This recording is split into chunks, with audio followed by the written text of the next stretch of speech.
Psalms 44 takes a very unexpected turn from verse 6 to verse 26, where it went from the praises of how good the Lord was through generations, how the Lord preserved the Israelites and how God saved them, to why has the Lord forsaken us? Where is the Lord? We don't see him. Why is he allowing our enemies to triumph over us? Why are we finding death? Is the Lord asleep? Where is God? God, where are you? Why are you allowing us to find shame?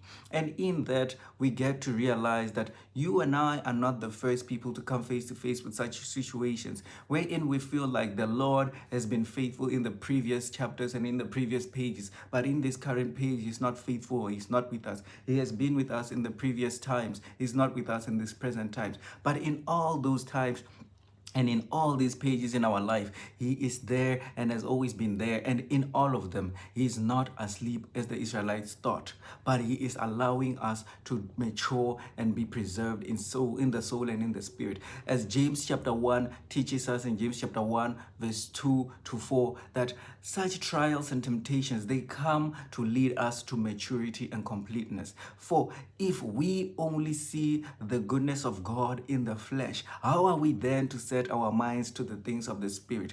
We then think of this flesh as a permanent home, and we stop striving for the things of the Spirit, which is why we are allowed to come face to face with trials and temptations of many sorts, which come to remind us of the goal, that the fleshly things are not the goal. The fleshly things are not the end goal, but the end goal is the things of the Spirit. For if you are not tried in the flesh, how then are you to realize that this is nothing but a burden and a tent? As 2 Corinthians chapter 5 verse 1 to 8 tells us that our bodies are nothing but tents that are set for a destruction, so that we can embody the heavenly bodies that the Lord has promised. The Lord is faithful throughout all this, and the faithfulness of the Lord is not seen by the materialistic things, and it is not seen by the things of the flesh, but it is seen by the preservation of the soul. For when we are in these trials and temptations, we are led to remember Isaiah 40 verse 31, which tells us that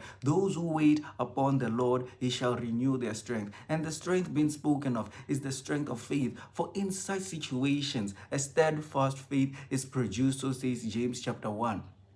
Verse 2 to 4. And therefore, in those times, we are facing trials that are leading us to the remembrance of the denial of the flesh, that ours is to not concern ourselves of the things of the flesh, for the Lord is caring about our souls. He's caring about the things of the Spirit. And in those times, he has always been faithful, just as he was when we were seeing the good things in the flesh. He is still faithful when we don't.